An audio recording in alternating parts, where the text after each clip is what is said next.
નમસ્કાર વિદ્યાર્થી મિત્રો, ફિઝિક્સ શીખો બાય અમિત પ્રજાપતિ ચેનલમાં આપનું હાર્દિક સ્વાગત છે.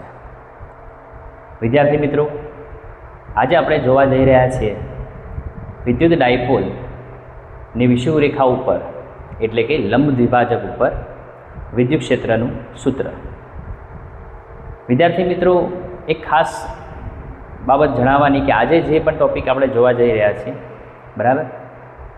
બરાબર એનો સંદર્ભ એના આગલા વિડીયોની અંદર મેં આપેલો છે.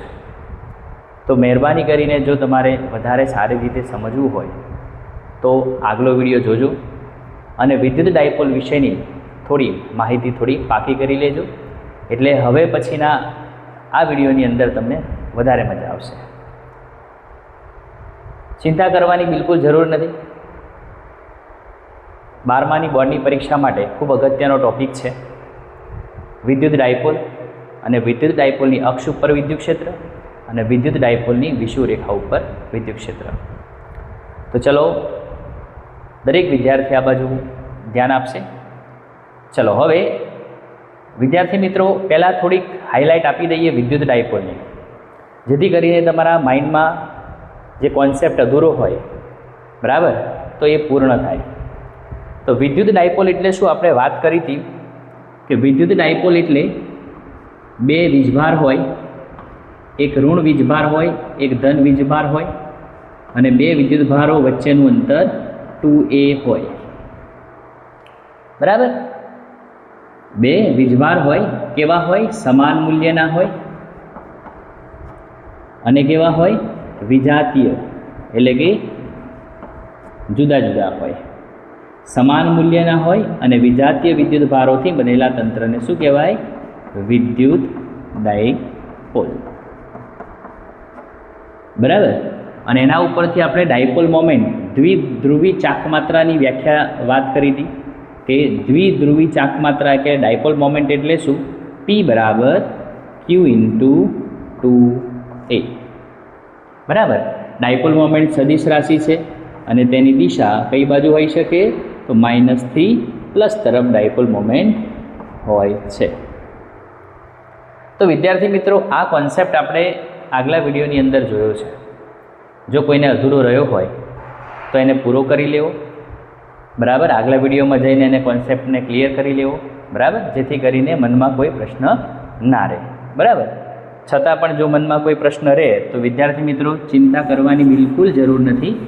બરાબર? કમેન્ટમાં લખીને તમે જણાવજો, જેથી કરીને આપણે એના વિશે જણાવી શકીશું. ચલો, તો હવે આજે ખૂબ અગત્યનો ટૉપિક જોવા જઈ રહ્યા છીએ વિદ્યુત ડાયપોલ.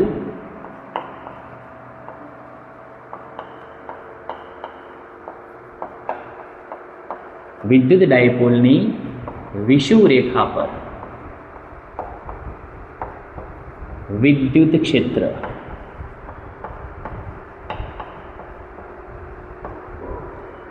વિદ્યાર્થી મિત્રો, હું વિડીયો એવા બનાવી રહ્યો છું કે જેમાં તમને એવું લાગે કે મારે નોટ્સ બનાવી છે, તો તમે એમાં જોઈને વિડીયોને પોઝ કરીને પણ તમે લખી શકો છો.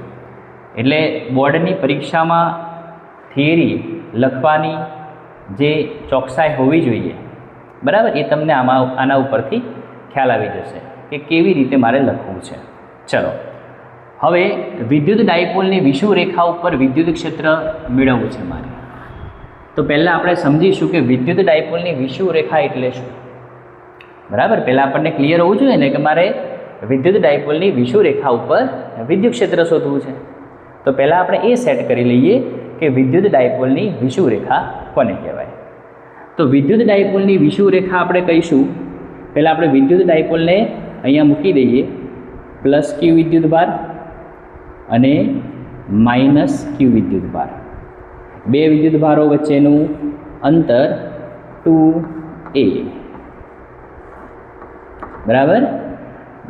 વિદ્યુત ડાયપોલનું મધ્યબિંદુ O.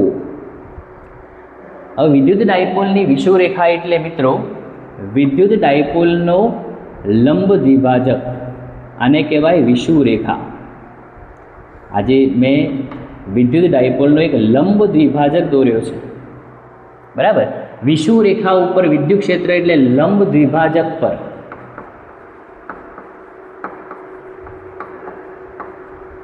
આવેલા બિંદુ પાસે વિદ્યુત ક્ષેત્ર. લંબ દ્વિભાજક પર એટલે ક્યાં મિત્રો? વિષુવરેખા ઉપર. બરાબર. તો મારે શોધવાનું છે વિદ્યુત ડાયપોલના મધ્ય બિંદુથી r અંતરે આવેલા P બિંદુ પાસે વિદ્યુત ક્ષેત્ર શોધવાનું છે. જેમ આપણે વિદ્યુત ડાયપોલની અક્ષ ઉપર શોધ્યું હતું ને, સેમ કોપી કરવાની છે, ખાલી થોડો કોન્સેપ્ટ બદલાય છે. તો વિદ્યુત ડાયપોલની વિષુવરેખા ઉપર વિદ્યુત ડાયપોલના મધ્ય બિંદુથી r અંતરે P બિંદુ પાસે વિદ્યુત ક્ષેત્ર શોધવાનું છે. તો પહેલી લાઈન આવશે કે વિદ્યુત ક્ષેત્ર ક્યાં શોધવાનું છે મિત્રો? તો આપણે લખીશું પહેલાં કે વિદ્યુત ડાયપોલના મધ્ય બિંદુ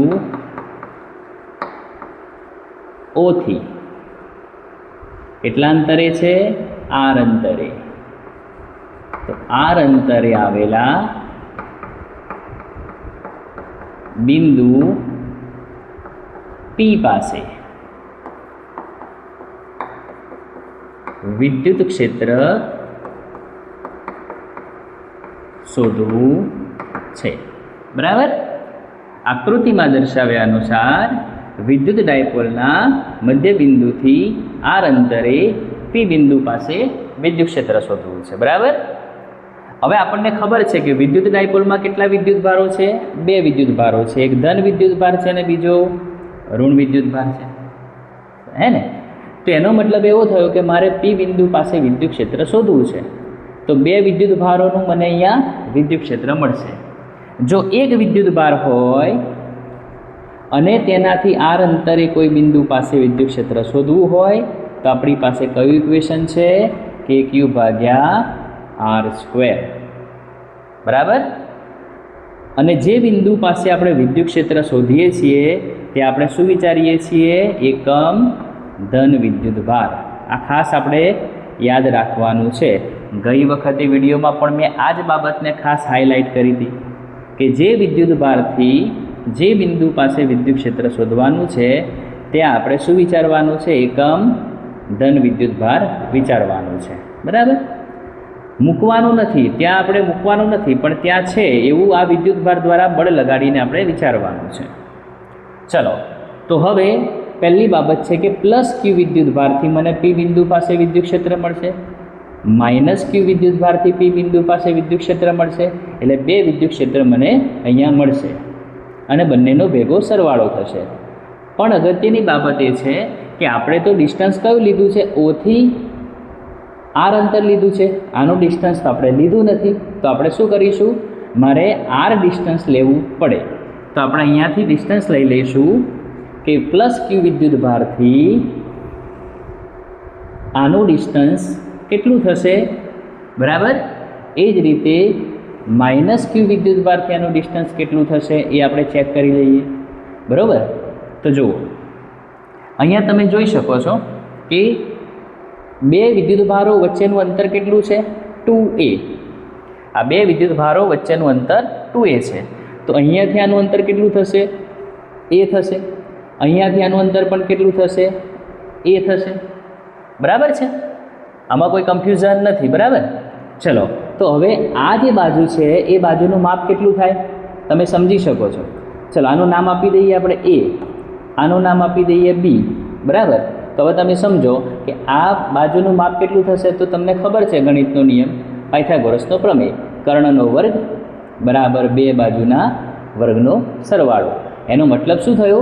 અહીંયા હું થોડું ધ્યાન પર લાવું. તો આનો વર્ગ એટલે AP નો વર્ગ બરાબર AP નો વર્ગ બરાબર 2 બાજુના વર્ગનો સરવાળો, એટલે AO નો વર્ગ વત્તા OP નો વર્ગ. બરાબર. હવે AO નો વર્ગ કેટલા છે? A. અને OP બરાબર કેટલા છે? R. અને AP ની વેલ્યુ આપણે શોધવાની છે. તમે અહીંયાથી વર્ગ કાઢી નાખશો તો આ બાજુ શું થશે? વર્ગમૂળ થશે. અને વર્ગમૂળને શું દર્શાવાય? કેટલી ઘાત વડે દર્શાવાય? 1/2 ઘાત વડે દર્શાવાય. બરાબર, તમે વર્ગમૂળને 1/2 ઘાત વડે દર્શાવાય છે એવું ધ્યાનમાં રાખવાનું છે. બરાબર, ચલો હવે આ બાજુ પણ એટલી જ છે, એનો મતલબ એવો થયો કે AB બરાબર પણ એટલા જ થશે. કેટલા? A² R² નું વર્ગમૂળ એટલે કે 1/2. તો એનો અર્થ એવો થયો કે AP બરાબર AB બરાબર આટલા છે. તો આપણે અહીંયા લખી દઈશું કે આકૃતિ પરથી AP બરાબર AB બરાબર શું મળ્યું છે આપણને? A² R² 1/2. બરાબર, ચલો આ બાબત ક્લિયર થઈ હશે હવે તમારા મનમાં. તો આને હું અહીંયાથી કાઢી લઉં છું હવે, કારણ કે મારે ત્યાં ડાયરેક્શન દોરવાની છે. બરાબર, ચલો હવે સમજો કે વિદ્યુત ડાયપોલ ના મધ્ય બિંદુથી R અંતરે વિદ્યુત ક્ષેત્ર શોધવાનું છે. બરાબર, હવે અહીંયા કયો વિદ્યુતભાર છે? પ્લસ વિદ્યુતભાર. મેં અહીંયા શું કહ્યું હતું કે જે બિંદુ પાસે વિદ્યુત ક્ષેત્ર શોધવાનું છે ત્યાં શું વિચારવાનું છે? એકમ ધન વિદ્યુતભાર. એનો અર્થ એવો થયો કે અહીંયાથી આ બિંદુ પાસે તમારે એકમ ધન વિદ્યુતભાર વિચારવાનો છે. તો વિદ્યાર્થી મિત્રો જુઓ, આ કયો ચાર્જ છે? ધન. અહીંયા પણ શું વિચારવાનું છે? ધન. તો ધન અને ધન વિદ્યુતભારો વચ્ચે શું થાય? અપાકર્ષણ થાય. એનો મતલબ શું થશે કે આ વિદ્યુતભાર આના ઉપર બળ લગાડે છે, એટલે કે એકમ ધન વિદ્યુતભાર પર લાગતા બળની દિશામાં શું હોય? વિદ્યુત ક્ષેત્ર હોય. બરાબર, તો બળની દિશામાં વિદ્યુત ક્ષેત્ર હોય મિત્રો. તો એનો અર્થ એવો થયો કે મારે જે વિદ્યુત ક્ષેત્ર શોધવાનું છે, બરાબર, એની દિશા કઈ બાજુ આવશે? તો આના ઉપર આ ડાયરેક્શનમાં આવશે. બરાબર, હવે આની સાથે થીટા એંગલ બનાવે છે એવું આપણે લઈ લઈએ છીએ. તેનો અર્થ એવો થયો કે અહીંયા પણ હું જો ડાયરેક્શન પસંદ કરું તો આ પણ આની સાથે કેટલો એંગલ બનાવશે? થીટા બનાવશે. હવે પ્લસ Q વિદ્યુતભારનું P બિંદુ પાસે વિદ્યુત ક્ષેત્ર મળે છે, તો તેની દિશા આ બાજુ આપણે લઈએ છીએ. બરાબર, E+Q. સમજાયું? E+Q ની દિશા પ્લસ Q વિદ્યુતભારના કારણે આ દિશામાં આપણને મળે છે. ચલો હવે એ જ રીતે તમે અહીંયા વિચારો, અહીંયા કયો વીજભાર છે? માઇનસ વીજભાર છે, અને અહીંયા ધન વીજભાર છે. એકમ ધન વિદ્યુતભાર એટલે ધન વીજભાર છે.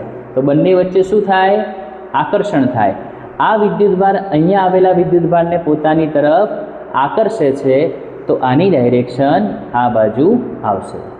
અને એ કયા વિદ્યુતભારનું છે? માઇનસ વિદ્યુતભારનું વિદ્યુત ક્ષેત્ર છે.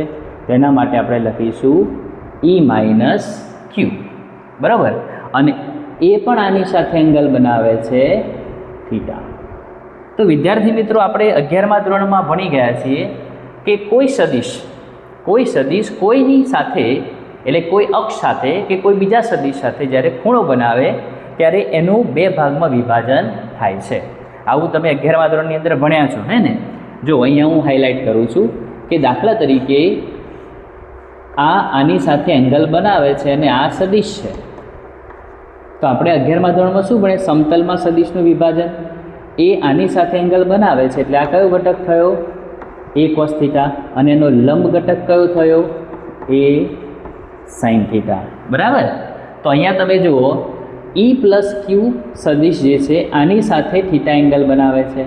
તો આ દિશાનો ઘટક આની સાથે એંગલ બનાવે છે, તો કયો ઘટક આવ્યો? cos. તો આની સાથે એંગલ બનાવે છે, તો કયો ઘટક આવશે? E+Q ઘટક છે એટલે cos થીટા. બરાબર, એ રીતે આની સાથે એંગલ બનાવે છે, તો એ પણ એ જ દિશામાં ઘટક આપશે -Q cos થીટા. હવે રહ્યા લંબ ઘટકો. તો E+Q નો લંબ ઘટક કઈ બાજુ આવશે મિત્રો? આ ડાયરેક્શનમાં આવશે. E+Q sin theta. અને આનો લંબ ઘટક અહીંયા આવશે E-Q સાઇન થીટા. બરાબર. તો અહીંયા ક્લિયર થયું હવે કે આ બંને સદિશોના સમતલમાં વિભાજન દર્શાવતા ઘટકો આપણે અલગ અલગ લઈ લીધા છે. હવે આખી આકૃતિ પરથી તમને કંઈક એવું સમજાય છે, જો કે E પ્લસ ક્યુ સાઇન થીટાની ઓપોઝિટમાં E minus q sine theta છે. બરાબર. ચલો હવે એને ક્લિયર કરી લઈએ કે વિદ્યુત ક્ષેત્ર કેટલું મળશે. પ્લસ ક્યુ વિદ્યુત ભારનું આટલા ડિસ્ટન્સ છે, આ ડિસ્ટન્સ આપણે શોધી કાઢેલું છે. કેટલું છે? a સ્ક્વેર પ્લસ r સ્ક્વેરનો 1/2 ઘાત. બરાબર. એટલું ડિસ્ટન્સ અહીંયા છે. ઓકે. તો જુઓ મિત્રો, પહેલાં આપણે પ્લસ ક્યુ વિદ્યુત ભારનું વિદ્યુત ક્ષેત્ર લઈ લઈએ. તો પ્લસ ક્યુ વિદ્યુત ભારનું પી બિંદુ પાસે વિદ્યુત ક્ષેત્ર બરાબર કેટલું આવશે? તો E પ્લસ ક્યુ બરાબર કે ક્યુ ભાગ્યા ડિસ્ટન્સ આરનો વર્ગ. આર બરાબર કેટલા છે? તો એનો વર્ગ, આરનો વર્ગ અને 1/2 એનો પાછો વર્ગ. સમજાય છે? આરનો વર્ગ છે એટલે આનો આખાનો વર્ગ થશે, તો બરાબર કે ક્યુ ભાગ્યા, હવે 1/2નો વર્ગ એટલે કેટલા થાય? તો 1/2નો વર્ગ કરો એટલે 2/2 કેન્સલ થશે, એટલે માત્ર આવશે એનો વર્ગ વત્તા આરનો વર્ગ. આમાં ખબર પડી ને મિત્રો? શું છે જુઓ કે કોઈ સંખ્યાનો 1/2 ઘાત હોય એનો પાછો વર્ગ હોય તો એને આ રીતે લખાય 2/2 કેન્સલ એટલે એક્સનો 1 ઘાત. બેઝિક ગણિત છે. બરાબર. સમજાય એવું છે. ચલો, પ્લસ ક્યુ વિદ્યુત ભારનું વિદ્યુત ક્ષેત્ર મને મળ્યું પ્લસ ક્યુ વાળું. બરાબર. એ જ રીતે માઇનસ ક્યુનું પણ વિદ્યુત ક્ષેત્ર મને મળશે. જુઓ, માઇનસ ક્યુનું વિદ્યુત ક્ષેત્ર એટલું જ મળશે કારણ કે જુઓ વિદ્યુત ભારનું મૂલ્ય સરખું છે, ડિસ્ટન્સ સરખું છે, મૂલ્ય સરખું, ડિસ્ટન્સ સરખું, તો વિદ્યુત ક્ષેત્ર બદલાય નહીં. એટલે આપણે એવું અહીંયા લખી શકીએ કે પ્લસ ક્યુ વિદ્યુત ભારનું જેટલું વિદ્યુત ક્ષેત્ર છે એટલું જ વિદ્યુત ક્ષેત્ર માઇનસ ક્યુનું થશે. તો માઇનસ ક્યુ વિદ્યુત ભારનું વિદ્યુત ક્ષેત્ર E માઇનસ ક્યુ બરાબર આટલું જ લખવાનું છે કે ક્યુ ભાગ્યા એનો વર્ગ આરનો વર્ગ. ઓકે. હવે આપણો પ્રશ્ન અહીં આવે છે. અહીંયા તમે જોઈ શકો છો કે વિદ્યુત ક્ષેત્રનું મૂલ્ય સરખું છે, E પ્લસ ક્યુ, E માઇનસ ક્યુ. બરાબર. તેનો મતલબ એવો થયો કે આ બંને ઘટકો કેવા થયા? સમાન મૂલ્યના થયા અને પાછા વિરુદ્ધ દિશામાં છે. એટલે વિરુદ્ધ દિશાના હોય તો ઘટકો એકબીજાની અસર શું કરે? નાબૂદ કરે. તમને ખબર છે, સદિશોના ચેપ્ટરમાં આપણે ભણી ગયા છે કે બે સમાન મૂલ્યના હોય અને પરસ્પર વિરુદ્ધ દિશામાં આવેલા હોય તો એ બે સદિશોનો પરિણામી સદિશ અથવા સરવાળો શૂન્ય થાય છે. પણ આ તો ઘટકો છે ને, તો પણ આમનો જવાબ પણ કેવો થશે? 0 થશે મિત્રો. તો આપણે અહીંયા લખીશું કે હવે જુઓ, વિદ્યુત ડાયપોલના પી બિંદુ પાસે આ બધા જ ઘટકો એટલે આના જેવા બધા જ ઘટકોનો સરવાળો શૂન્ય થશે કારણ કે સમાન મૂલ્યના પરસ્પર વિરુદ્ધ દિશામાં છે. તો આપણે લખીશું કે E પ્લસ ક્યુ અને E માઇનસ ક્યુ હોવાથી E plus q sine theta અને E minus q sine theta જેવા ઘટકો સમાન મૂલ્યના અને પરસ્પર વિરુદ્ધ હોવાથી એકબીજાની અસર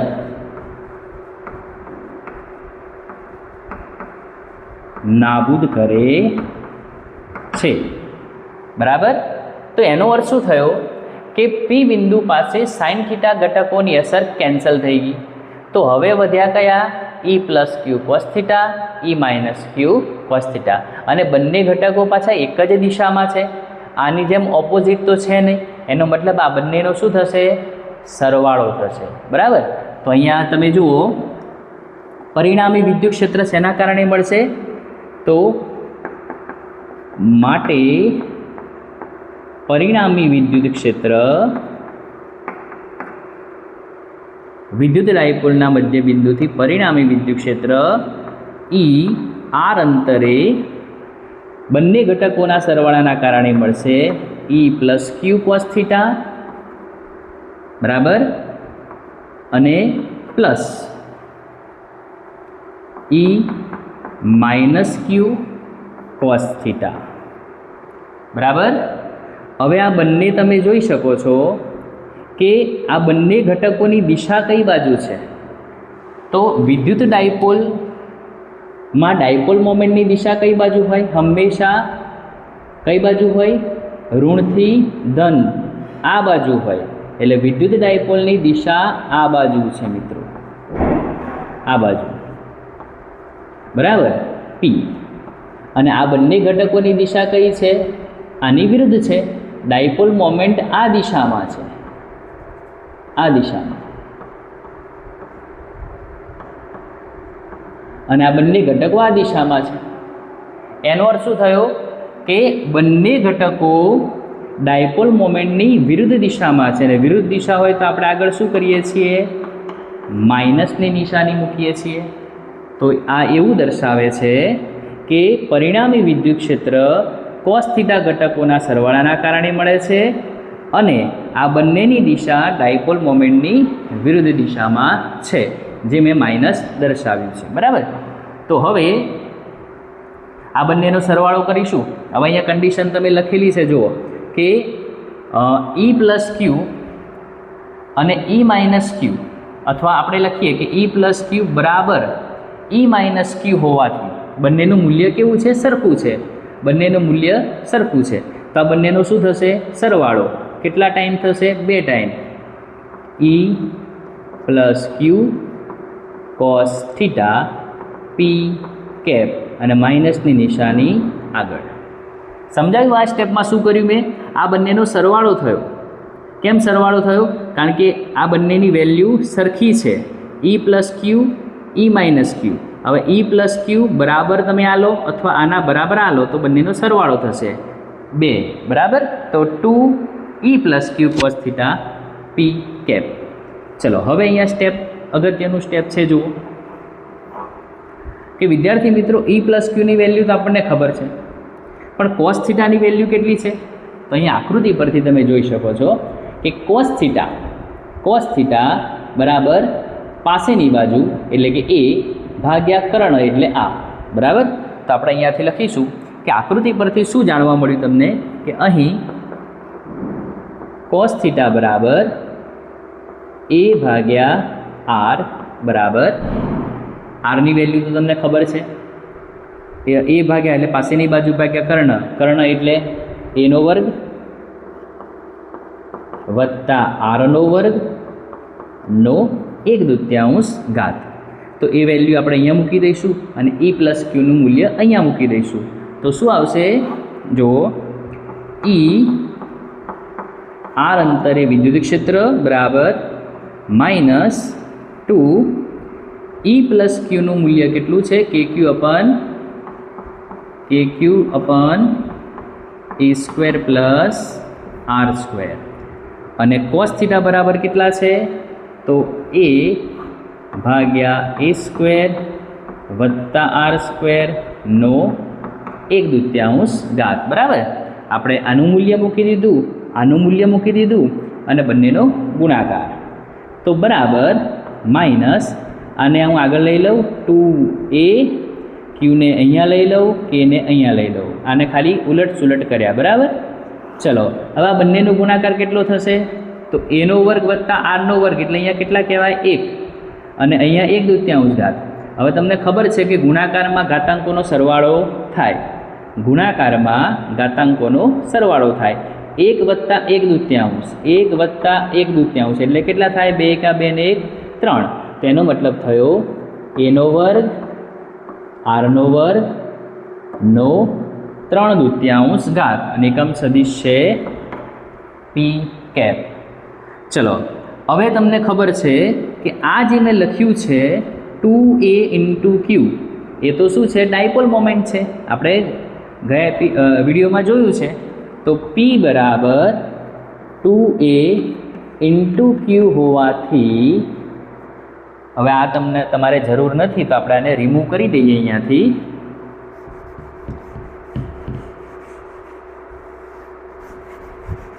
બરાબર. ચલો તો અહીંયા ધ્યાન આપો હવે કે પી બરાબર 2a ઇન્ટુ ક્યુ હોવાથી આપણે શું કહી શકીશું? માઇનસ કે પી ઈ આર બરાબર માઇનસ કે પી ભાગ્યા એનો વર્ગ વત્તા આરનો વર્ગ નો 3/2 ઘાત અને એકમ સદિશ પી કેપ. તો વિદ્યાર્થી મિત્રો, આપણને વિદ્યુત ડાયપોલની વિષુવરેખા ઉપર આર અંતરે આવેલા પી બિંદુ પાસે આટલું વિદ્યુત ક્ષેત્ર મળ્યું છે. બરાબર. પણ આ નજીક આવેલા અંતરે છે, એટલે અહીંયા કોઈ કન્ડિશન એપ્લાય નથી કરી, જેમ અક્ષ ઉપર આપણે એપ્લાય કરી હતી. હવે કન્ડિશન એપ્લાય કરીએ છીએ આપણે કે જો આ અંતર આની સરખામણીમાં મોટું હોય તો. આ તો વિદ્યુત ડાયપોલ છે મિત્રો, અને વિદ્યુત ડાયપોલમાં તો બે વીજભારો એકદમ સૂક્ષ્મ અંતરે આવેલા હોય છે, હે ને? દાખલા તરીકે HCl, તો H + Cl - એ કંઈ કિલોમીટર કે મીટર કે સેન્ટીમીટર અંતરે નથી, એ નજીક આવેલા અંતરે છે. એનો મતલબ એવો થયો કે અહીંયા આપણે વિચારી શકીએ છીએ કે R is more greater than A હોય તો કન્ડિશન એપ્લાય. કઈ કન્ડિશન? આ અંતર આની સરખામણીમાં મોટું હોય તો આરની સરખામણીમાં કોને અવગણી શકાય? એને અવગણી શકાય. તો આપણે લખીશું r² સાપેક્ષે a² ને અવગણતા. બરાબર. તો અહીંયા આપણે થશે સૂત્ર ER બરાબર, હવે r² સાપેક્ષે a² ને અવગણીએ છીએ એટલે માઇનસ KP ભાગ્યા a² કેન્સલ, આરના વર્ગનો 3/2 ઘાત એટલે શું થશે? વર્ગ કેન્સલ થઈ જશે એટલે માત્ર શું આવશે? આરનો ઘન એકમ સદિશ પી કેપ. તો અહીંયા તમારું આ એક ફાઇનલ ઇક્વેશન મળ્યું કે વિદ્યુત ડાયપોલના મધ્યબિંદુથી આર અંતરે આવેલા પી બિંદુ પાસે કેટલું વિદ્યુત ક્ષેત્ર હોય? તો માઇનસ KP ભાગ્યા r³ પી કેપ, જેમાં પરિણામી વિદ્યુત ક્ષેત્રની દિશા કઈ બાજુ છે? ડાયપોલ મોમેન્ટની વિરુદ્ધ દિશામાં છે. જો મિત્રો, આ ઇક્વેશન ખૂબ અગત્યનું છે નાના MCQ માટે. બરાબર. અહીંયા બહુ ધ્યાનમાં રાખવાનું છે કે ઋણ નિશાની શું દર્શાવે છે? કે આ વિદ્યુત ક્ષેત્રની દિશા ડાયપોલ મોમેન્ટની વિરુદ્ધ દિશામાં છે. હવે તમે એક વિચાર કરો કે આપણે અક્ષ ઉપરનું વિદ્યુત ક્ષેત્ર, બરાબર, હું અહીંયા પહેલાં તો આ વિડીયો પોઝ કરીને આ લખી લેજો. બરાબર. અને હવે આપણે થોડા અગત્યનો પોઈન્ટ આનો એક છે વિચારી લઈએ અને યાદ કરો. બરાબર. હું આ થોડું અહીંયા રિમૂવ કરું એટલી વારમાં યાદ કરો કે અક્ષ ઉપર કેટલું વિદ્યુત ક્ષેત્ર મળ્યું હતું. બરાબર. યાદ કરો અક્ષ ઉપર કેટલું વિદ્યુત ક્ષેત્ર આપણને મળ્યું હતું. વિદ્યુત ડાયપોલની અક્ષ ઉપર આવેલા બિંદુ પાસે કેટલું વિદ્યુત ક્ષેત્ર હતું? યાદ આવી ગયું? હા, આવી ગયું હશે ને? તો કેટલું છે વિદ્યુત ક્ષેત્ર? ચલો તો જુઓ વિદ્યુત ક્ષેત્ર કેટલું છે. તો વિદ્યુત ડાયપોલની અક્ષ પર, આને તમે એક્સ્ટ્રા નોટ તરીકે લખી શકો છો. વિદ્યુત ડાયપોલની અક્ષ ઉપર વિદ્યુત ક્ષેત્ર કેટલું હતું? તો E અક્ષ પર બરાબર 2 KP ભાગ્યા આરનો ઘન. આટલું હતું મિત્રો, યાદ આવી ગયું? સરસ. ચલો હવે અહીંયા તમે જુઓ, વિષુવ રેખા ઉપર કેટલું મળ્યું? વિદ્યુત ડાયપોલની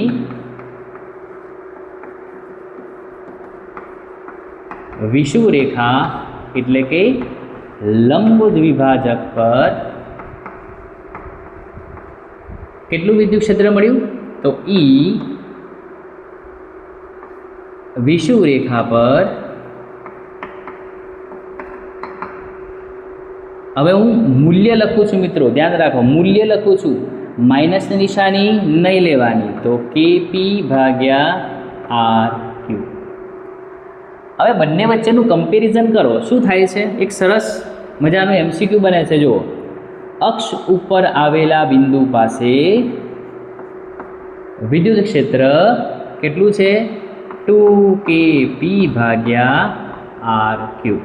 બરાબર. પણ તમે જુઓ, Kp/r³ બરાબર તો કેટલું છે? વિષુવ રેખા ઉપરના વિદ્યુત ક્ષેત્ર જેટલું છે. એનો મતલબ એવો થયો કે આના બરાબર તમે લખી શકો છો 2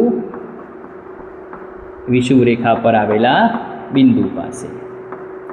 એનો મતલબ એવો થયો કે આના ઉપરથી શું જાણી શકાય છે? કે વિષુવ રેખા ઉપર આવેલું, આપણે અક્ષ ઉપર આવેલું વિદ્યુત ક્ષેત્ર એ વિષુવ રેખા ઉપર આવેલા વિદ્યુત ક્ષેત્ર કરતાં બમણું હોય છે. બરાબર. તો એનો સીધો મતલબ થયો કે વિદ્યુત ડાયપોલની અક્ષ ઉપર તીવ્રતા વધુ હોય અને વિષુવ રેખા ઉપર એની તીવ્રતા ઓછી હોય છે.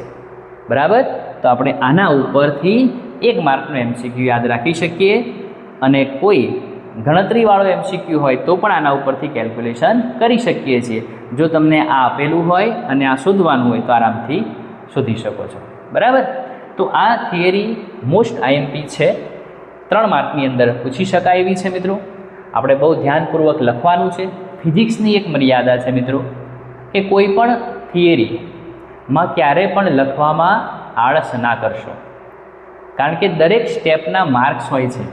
જો તમે સહેજ પણ લખવામાં આળસ કરી તો સમજવાનું કે તમારે અડધા માર્ક કપાઈ જશે અને તમારું પરિણામ તમારી ધારણા મુજબ આવશે નહીં. બરાબર છે.